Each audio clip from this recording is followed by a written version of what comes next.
Hey Aquarius, welcome to your weekly sign reading with me, Lucy. So, this is timeless. It's my intention that whenever you find this Aquarius, then it is for you. It's also for Aquarius sun, moon, or rising. So, any of your major 3 placements, you could resonate with this message.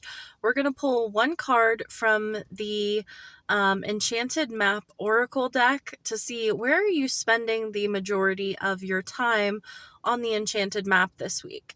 So, you could be spending your time in a few different locations, but this is the majority of your time. What's the main focus of the week?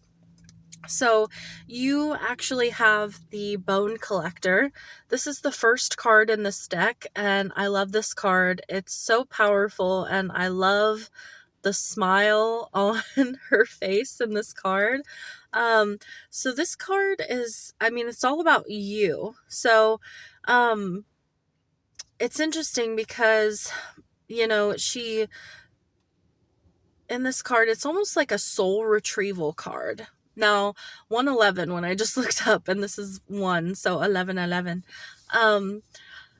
You could be seeing that. You could be seeing a lot of ones, Aquarius. And you are the 11th sign on the zodiacal wheel. You're the 11th house. So that's really interesting.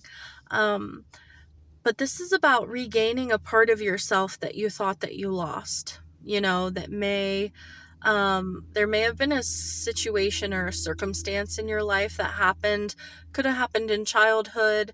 Maybe it's happened multiple times and you feel like you lost a part of yourself. And it's made you second guess something, whether that's your strength or your intelligence or, something about you. There was a situation where it stole your spark in that area of your life.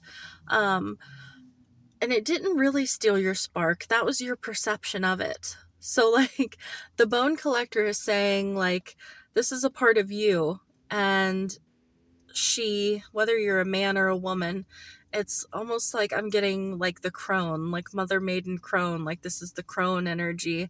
And it's like, something that you thought was taken from you, that was stolen from you, was actually kept in safekeeping for when you were ready for it, when you were ready to retrieve it, to take it back and to use it.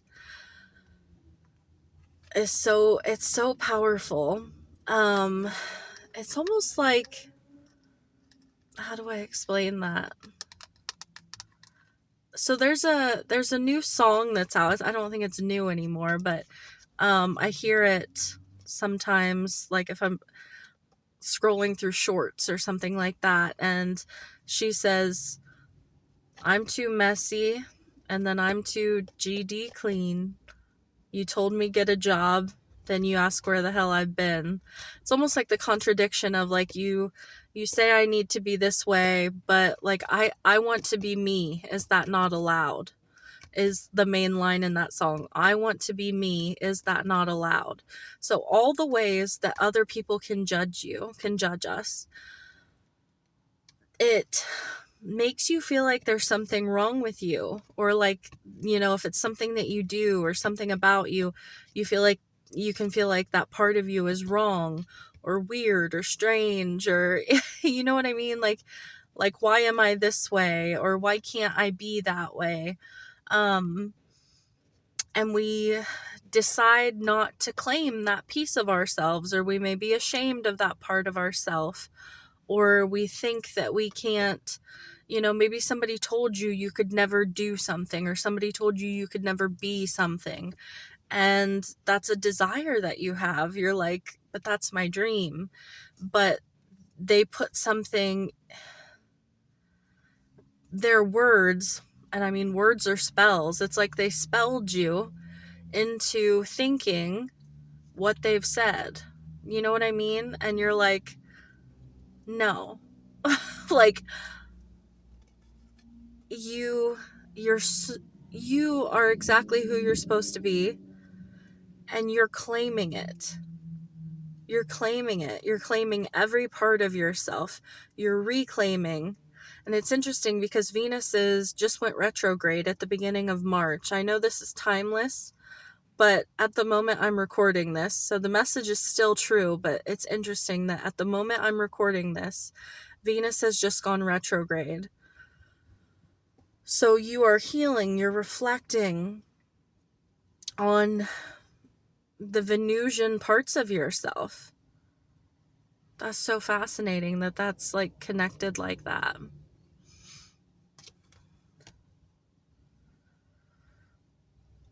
It's interesting too because there's a rabbit on this card, and she's sitting in the desert. And I'm just looking at all the items that are here.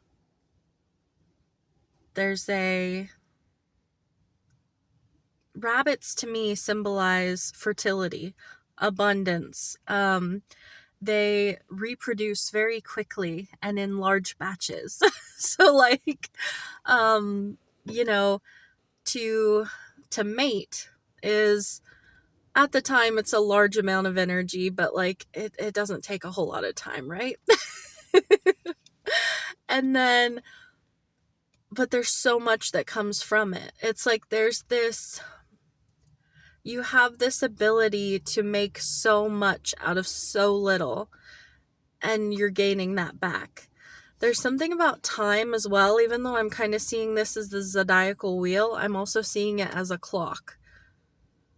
There's something about time and your perception of time, and maybe even, like history, something that happened to you in your past, and we can grieve lost time, right? Like if you feel like there's a part of yourself that you're gaining back and you're like, I could have had this all this time, but there was so much that you needed to learn. Like this was meant to happen. It's not like, because I'm getting this irritation coming through, like I could have realized this so long ago.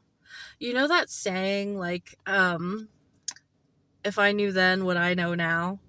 And I feel like we often, like, as we get older, it's like, oh my gosh, especially because, like, you get into like your mid-30s, I would say, and your mindset on like what other people think is just like, well, screw that, screw them. Like, I am who I am, I do what I want. Like, you know what I mean? Or you do things because you want to do them for you. You act a certain way because that's how you, like, not acting, but like you live your life a certain way because that's the way you like to live. Like, the older you get, the more comfortable you want to be. And of course it's important to step outside your comfort zone, but like I'm saying, like, you get more comfortable with yourself. And it's such a shame that we're not that, like, there are people that are really young and super comfortable with themselves, and that is fucking amazing. Like, I'm so happy for them. But there are many of us who it takes us some years to, and it's still sometimes with some people, like, you have to remind yourself, like, their opinion doesn't matter in the grand scheme of things, right? Or like, I don't have to prove anything to them. You don't have to prove shit to anybody, Aquarius, and you know it. Like, as a sign, Aquarius, you know it. You do not have to prove anything to anybody except for yourself, maybe. Like, you may have things you want to prove to yourself, which that is called setting goals, right? Like, that's just setting goals. I feel like I've just channeled through this whole thing, and now I've lost track of where we started to where now we are. I almost said I'm gonna let you go now, like we're on a phone call. All right. I'm sending you lots of love, Aquarius, wishing you all the best. Until next time, bye.